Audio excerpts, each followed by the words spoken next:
It's not only about the bragging rights, it's about representation, prowess, flexibility, and adequate information for a solution-focused initiative. We crowned a champion in the third edition of the Speak and Solve initiative, SASI. It was a tough challenge, but an ultimate winner emerged. Taking the trophy, which has been in the custody of the Harare Institute of Technology, the Midland State University held the cup for the first time, marking themselves as the team to beat in the fourth edition of the SASI debate. They fought a good fight. Will they follow in the footsteps of their predecessors and be the winners this year? Do they have what it takes to take it home yet again?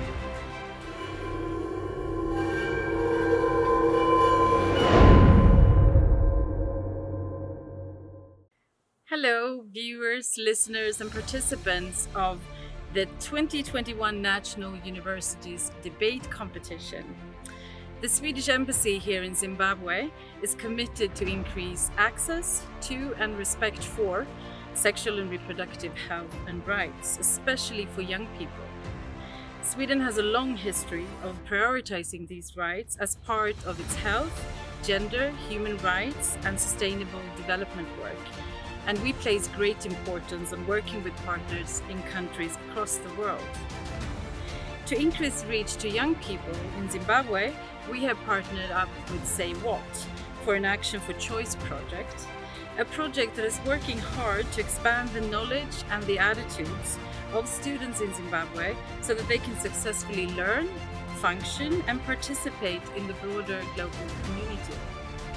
We believe that when students' sexual and reproductive health choices are broadened, there is increased potential for them to excel in other development facets such as education, professional careers, employability.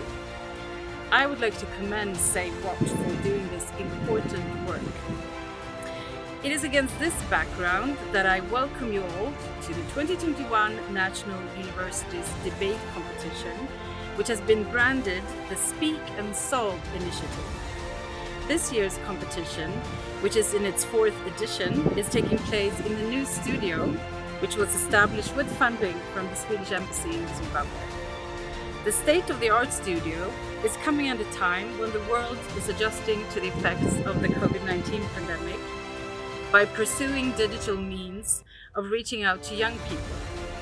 It is my hope that Say What will utilize this studio to harness untapped young people's talents across the country in generating and dissemination quality on sexual health and rights information. At this point, allow me to declare the Say What studio officially open. May this day mark the beginning of a new era in SRHR digital programming for young people in Zimbabwe. To all 2021 debaters, take advantage of this year's competition to employ your critical thinking and public speaking skills in creating and communicating solutions to young people's SRHR and emerging humanitarian problems. This is your chance to shine and make your contributions to the attainment of the Sustainable Development Goals. To all viewers, listeners, and participants, I must say that beyond enjoying the competition, please take a moment to reflect on what you will learn and have learned throughout this process and how you can use that to make yourself and those around you better. Thank you all for joining this broadcast and lending your voices and visions to the debate. I wish you all the best. Thank you.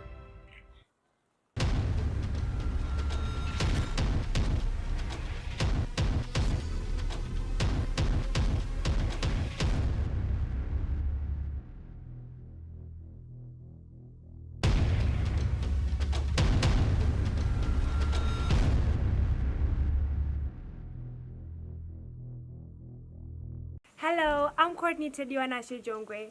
And I'm Nelson Banda. We are Team MSUAS. Manicaland State University of Applied Sciences. I feel very excited to be a part of this team, very honored as well, because Nelson and I make a very powerful team. The other team should be very excited to meet us as well. Well, I feel very confident about this team. Not only do I think that we stand a chance, I know that we stand a chance. you should expect greater and more amazing results this time around, because this time we are more stronger, powerful and readier than we were before. I expect to take the trophy home this time around, given the last year's experience. We do stand a chance. Like last time we did better, and this time around I think we're going to do better again. Team MSUAS, sizzling fire, watch out!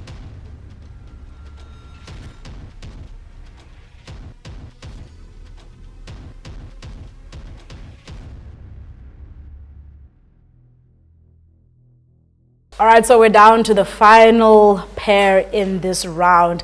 And after they're done, we're going to the semifinals. It's down to the wire. So I'm not going to keep us going for too long. Guys, how are you feeling? Yeah, I'm feeling good. Feeling good. I'm not. I'm worried. How are you feeling? We're feeling very excited. Oh, okay. All right. Good. Excited. You clearly are confident of yourselves. Good luck. And hopefully we see you guys in the next stage. All right, so our motion is, currently, Zimbabwean law defines rape as a crime of having vaginal or anal intercourse with a female without her consent. This House would legally define rape as sex without explicit consent.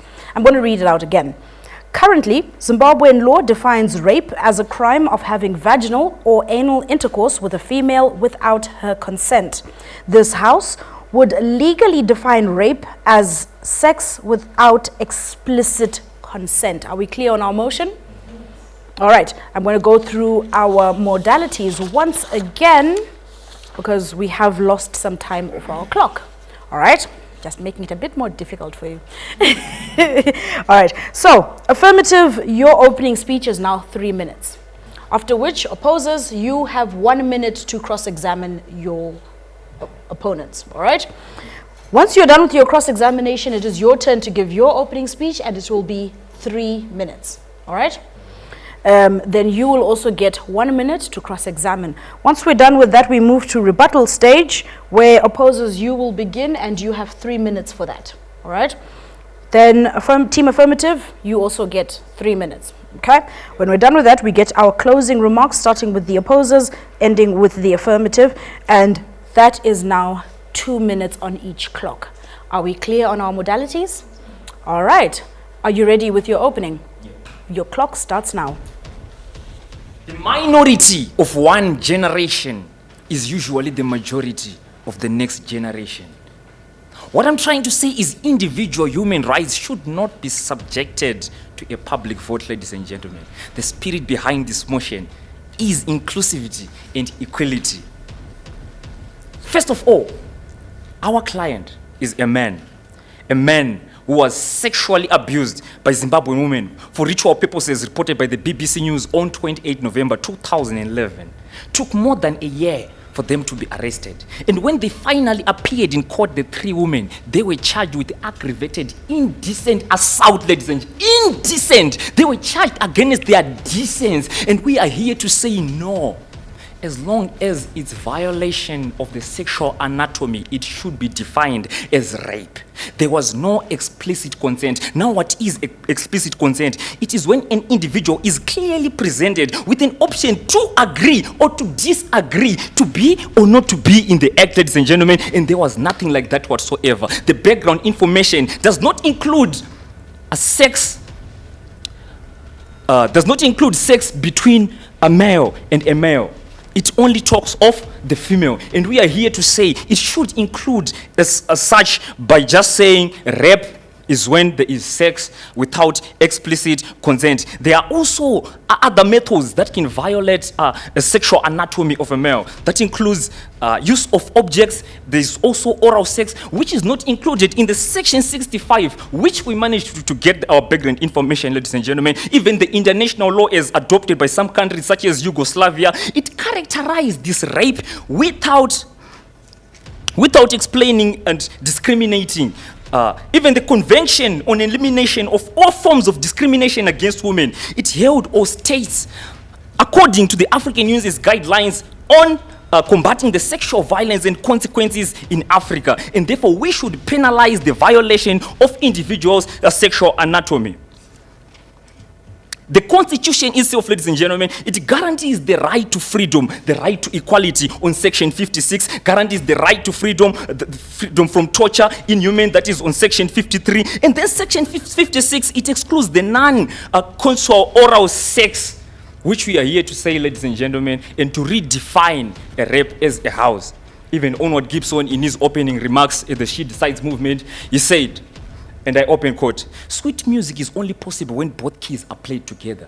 Even equality is only possible when we come together." And I close quote, ladies and gentlemen. Let us not mischaracterize crime. Thank you so much. All right, with 2 seconds of passion left. Are you ready with your cross-examination? Yes, I am ready. Oh, Okay. Sorry.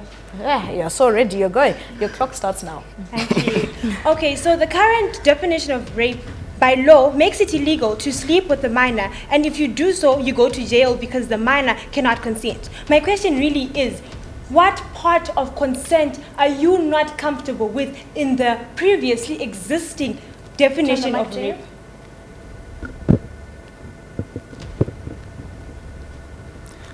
Sorry, I did not get your question right, but if I heard right, you somehow mentioned another section of the Constitution. Yet today we are debating Section 65, which just defines rape as it is with no...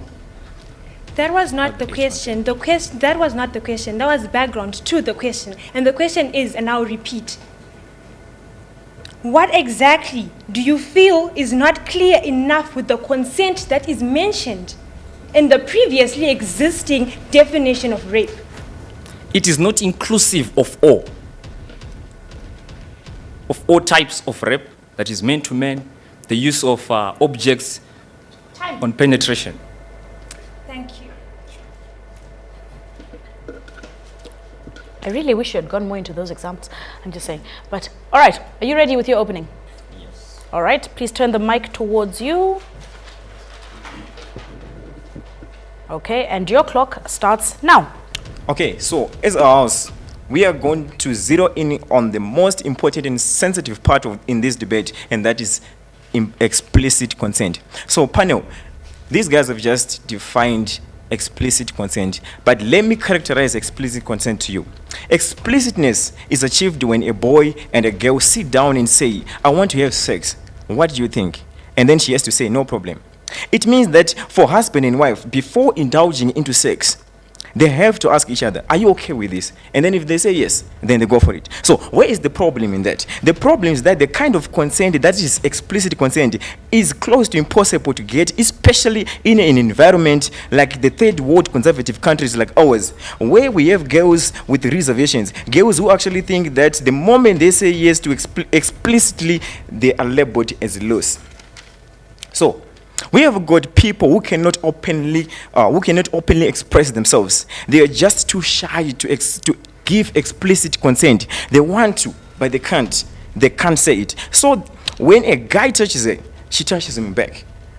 When he removes the clothes, she removes his. So we have to understand that there are people who are just like that. So it means then that everyone is gonna rape. If we redefine rape as sex without explicit consent, which is very upset. The point is, if we legally define rape as sex without explicit consent instead of the current definition in Zimbabwe, it means every man and woman is a potential criminal working, is a rapist. So, panel, I would like to allude to this. The beauty of sex lies in spontaneity, the quality of being spontaneous. I can again say that good sex is often random and spontaneous. So to require explicit consent before sex makes it a mechanical activity that needs a code, that needs planning, an activity that needs planning. So for someone to then ask that, can we have sex tomorrow? And when tomorrow comes, and then to say, before doing it, are you still on again? So, panel, the point is, this is just absurd. Good sex happens randomly. Therefore, defining rape as sex without explicit consent means that we rob sex of its beauty, the pleasure, and that leads to another problem of dissatisfaction, and that is a catalyst for promiscuity. Panel, we are not necessarily against consent. We're not necessarily saying that there shouldn't be consent, but to require or to make explicit consent, that means we have to call for a Versailles Treaty for a Berlin conference each time we need to have sex. I mean, we would then have to sit on a table and sign papers on whether we are going to have sex or not. The question is, how practical is that? It's not even practical. So this house would dismiss the other house's definition of rape and maintain the status quo. Sorry, even I got caught up in our resident expert on good sex. Ladies and gentlemen. No, I'm joking. It's fine. Are you ready with your cross-examination? Yes. All right, your clock starts now. Mr. Speaker, sir, please account for the fact that your argument goes against the UN values of equality and dignity. Okay, can you repeat the question again? Mr. Speaker, sir, please account for the fact that your argument goes against the UN values of the right to equality and the right to freedom of expression. We are never against the right to freedom of expression. We have no problem with consenting. We have no problem with the right to consent. We are against explicitness in the consent. Mr. Speaker, sir, how do you account for the fact that the current law does not excludes the LGBTQ society, of which this is something that we are pushing for right now because we want them to be included since they are also human and therefore should exercise their rights? Okay, we don't see in any way how this law is excluding the LGBT community, because this law is just for everyone. Thank you. All right, opposers, are you ready with your rebuttal? Yes. All right, your clock starts now. In my first question, I asked what the problem was with the consent in the previously existing definition. And your answer was, it's not inclusive of all types of rape. And that is not the question that we're trying to address today. Today we are addressing the problem with consent. Are we consenting or we are sticking to explicit consent? And this house stands to go against explicit consent because explicit consent is actually impractical, and this is why. We agree, and this is why. The essence of crime of rape is the element of lack of consent. We agree that there is need to have consent. Consent being permission for something to happen or an agreement to do something. In context, this something is sexual intercourse. However, the issue is the practicality of the explicit consent. We are challenging the motion. We are challenging the idea that explicit consent we are challenging the idea of explicit consent that the other side of the house is advocating for. It is hypothetical. It is more hypothetical than it is actually practical. It implies that an agreement has to be orally given or written down, and we are saying that that is not always applicable because 70 to 93% of all communication is actually non-verbal. This percentage is way too high for us to rely on the competence of explicit consent. We cannot rely fully on spoken word because research actually showed that 90% of females are comfortable with giving consent implicitly. And that is high enough for us to dismiss the idea of explicit consent. Secondly, I gather that you defined explicit consent, and this house does not feel that the other side of the house actually comprehend what explicit consent actually is. So, how can they possibly understand the implications of redefining rape to sex without explicit consent when they don't even know what explicit consent actually entails? Explicit consent actually entails that an individual is clearly presented with an option to agree or disagree in context when both parties fully agree to sex verbally or writing first before indulging. My partner previously characterized the procedure, and honestly, that just sounds like a business deal. I mean, if we do this, we are actually robbing the natural process of the beauty that comes with spontaneity. It must be an act that is carried out in the heat of the moment, not some business deal where terms and conditions should be set out before further ado. Therefore, it stands that the new law is rather hypothetical. It's actually more hypothetical than it is practical, and it's also more hypothetical than it's actually applicable. Therefore, enacting this new law implies that everyone is a potential criminal. Everyone then becomes a potential rapist. Thank you. All right, with 4 seconds to go. Team Affirmative, are you ready with your rebuttal? Yes. Your clock starts now. Ladies and gentlemen, communication is vital, and yes, communication is practical. We are even communicating right now. Now, the opposers, ladies and gentlemen, had actually the audacity to join our side by agreeing that there should be verbally done communication before sex. They also asked us a question, ladies and gentlemen, that today we are talking about consent. Yes, but who consents? LGBTQ society consents, straight society consents, the queer society consents, everybody should consent. And yes, that means that today's debate, the spirit behind the motion of today, is also upon equality and inclusivity, ladies and gentlemen. Now that leads us to our own debate today. Ladies and gentlemen, these cases are real, the evidence is substantive, and you should know that as a house, we would refine the law as such in order to promote sexual orientation independence. This would then reduce sexual violence, violations of body autonomy, and loss of dignity. We are saying that, ladies and gentlemen, the law needs to be revised and amended. It recognizes same-sex relations but fails to account for long-term unprecedented circumstances, for example, rape in the case of 2 males. The Tunisian Act 203 actually reiterates same-sex relations as sodomy. So how then will gay people be able to report sex? They will not. They would rather suffer in silence, and the effects are devastating. Depression, trauma, even murder in self-defense, ladies and gentlemen. Indeed, it is a forgotten society that should be remembered by the long hand of the government. Now moving on, we are saying that let's talk about the human rights to equality. Sexual minority rights are human rights. Yes, we say majority rules, but are the minority not a people? Should they then be misrepresented? Think about social justice, ladies and gentlemen. We are saying that livelihoods have been decimated, accredited to misrepresentation of the law. There is an indicated increase in structural violence and quid pro quo, whereby our victims are abused because the perpetrators know that they won't be able to report because the law does not pledge security in their cases, ladies and gentlemen. Can we think about this society? Now, as a house, we would push for a holistic approach to dealing with rape cases. The current status quo is limited to vaginal and anal and biased towards females, but we are saying that it forgoes and oversteps forced oral sex, forced penetration by use of objects, even forced penetration using fingers, of which should be accounted for, ladies and gentlemen. So yes, we should propose for a definition of rape case that includes the forms of sex and the forms of sexual orientation, which is our case, ladies and gentlemen. There are flaws in available data reiterating reports of sexual harassment because some of these cases are not reported. Cases of forced oral sex are not reported, so there are flaws in the information, and this should be corrected, and that is our stance, ladies and gentlemen. Right, with 3 seconds, ladies and gentlemen.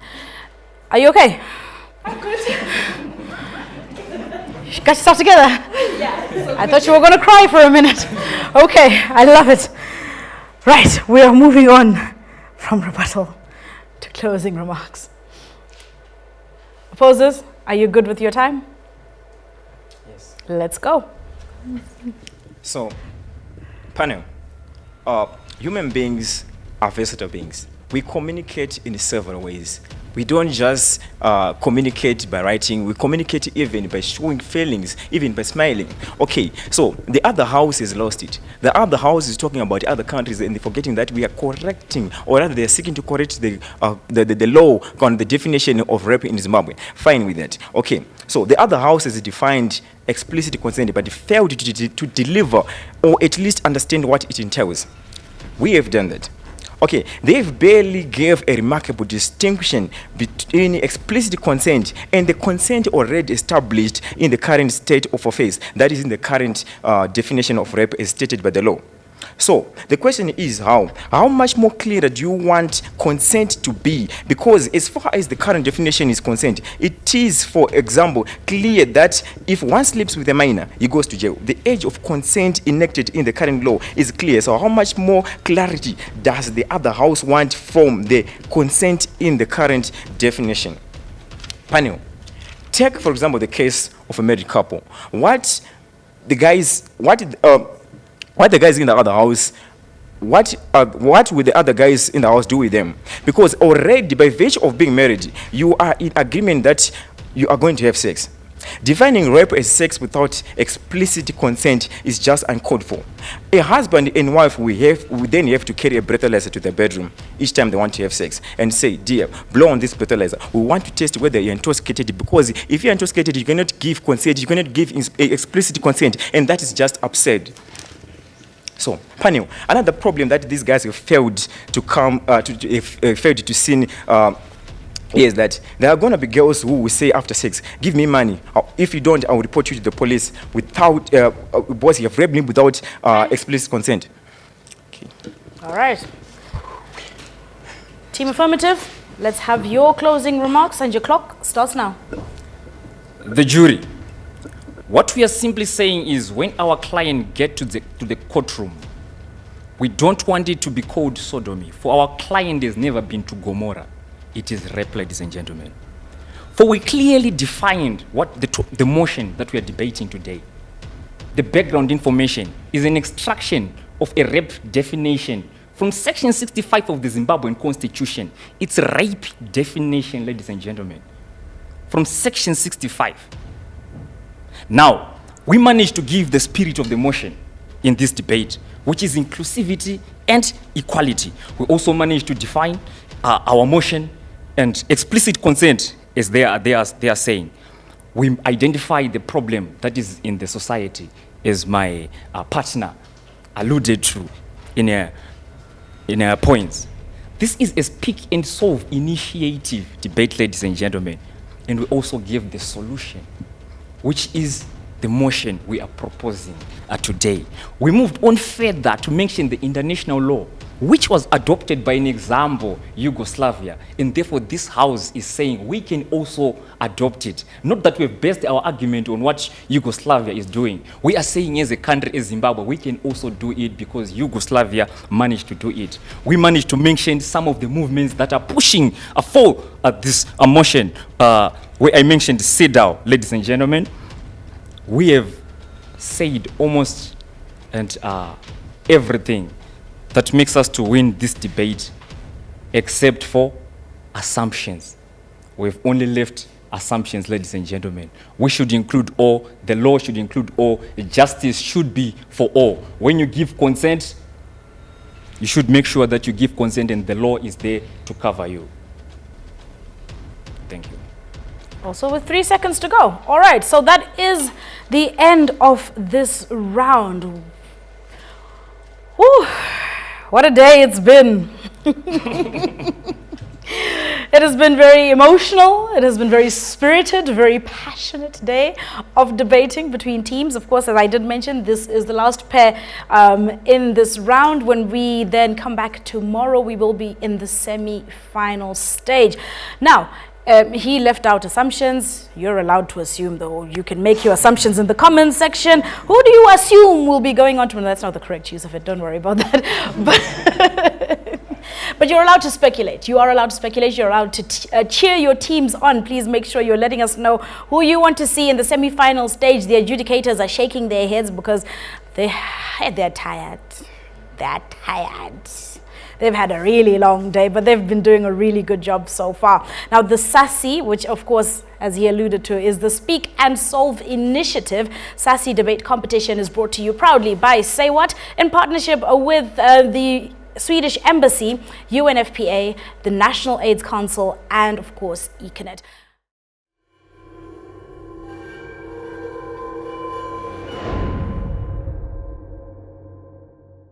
So we continue to talk about the SASI debates, very, very exciting, and thank you for joining us. Dean Sengerai with the Chinhoyi University of Technology, thank you for joining us. Thank you for having me. Now, you know that you have different point of views and would want to find out about the preparation behind the scenes. How do you prepare your students for such debates? We prepare them thoroughly, basically not particularly for the debates, but the topic itself, sexual reproductive issues, are live issues which we are seized with as a university. So we do have peer educators who always talk about sexual reproductive health. So it's a matter of just picking amongst the pool because they now already have the content in terms of sexual reproductive health. So from our pool, we then pick those who come and participate. Now, how have students participated? What has been their attitude towards sexual reproductive discussions in the institution? Now it is now a well understood concept. Initially, you know, the issues of condom, the issues of morning after, drawn from our cultural background, it used to be a problem. Now it is an issue which they are now taking probably as a right to say if they maybe go to a clinic, they demand their space because they've been empowered with knowledge, and thanks to organizations like Say What, they now have informed the students their rights to claim their space in terms of sexual reproductive health. And it is very, very important. Thank you so much for joining us, Dean. I thank you.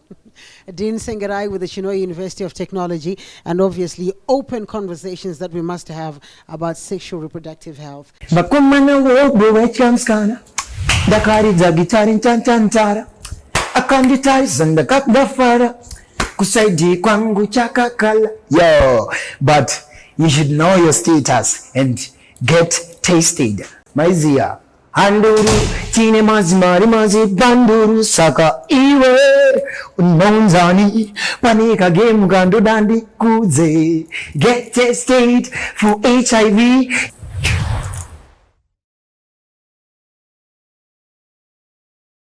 Thank you very much for the spirited second round. And I now have the results for the teams that are proceeding to the next round.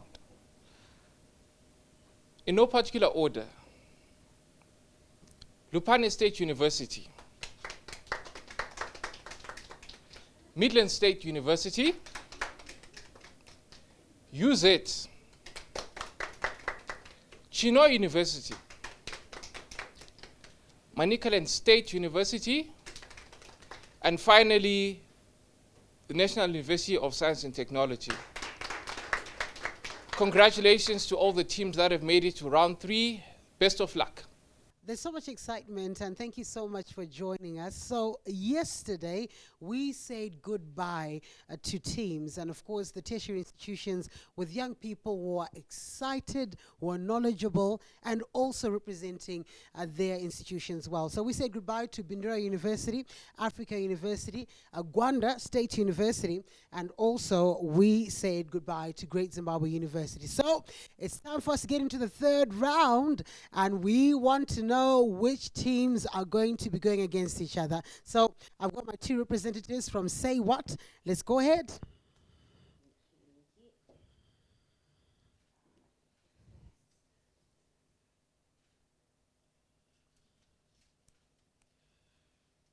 National University of Science and Technology. NUST, National University of Science and Technology, going against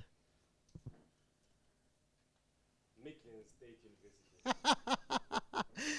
Oh, that's going to be very exciting. So NUST versus MSU. And let's continue. And we are going to look at the next teams that are going against each other. Okay, it's University of Zimbabwe. UZ, University of Zimbabwe. It's going against Manicaland State University. Very exciting. This is what's happening here at the SASI debates, and thank you so much for being a part of it. And if your team is going to win, well, you know what?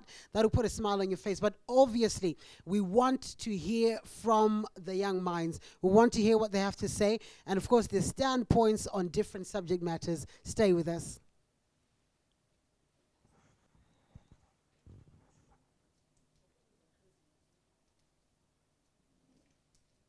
Chinhoyi University.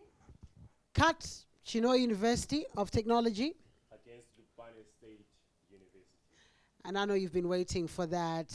I know you've been waiting for that. So Mashonaland West are going against Matabeleland North. And it's always exciting to then know which teams are going against each other. And of course, I know that the young ones are ready. The students want to go at it. And of course, it's going to be a very, very exciting round. And so stay tuned, and we want to know more from you. So in our comment section, would like to get your responses.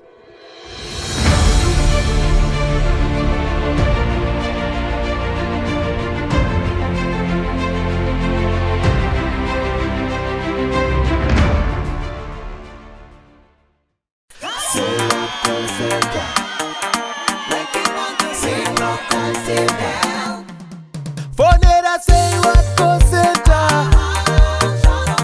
Say what goes center, mommy. Fonera, say what goes center. Fonera, say what goes center, mommy. You know what's my venture to give it go. But don't ever find my son. Fonera, Fonera, Sunday. I don't know who find my son.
Confidential communication, you are guaranteed.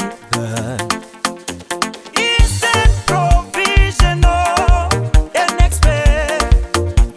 Whoa, online counseling services. Saka phona, phona, phona. Wanetsekane iko iwe phona. Rusiwo rese utano we babone. Kubatanizwa kwe vazizi nevezidiki. Wachipiwa rusiwo rese rese babone. Be part of the movement. Be quick, take action. Working on the reproductive of young people. Yes, say what concern.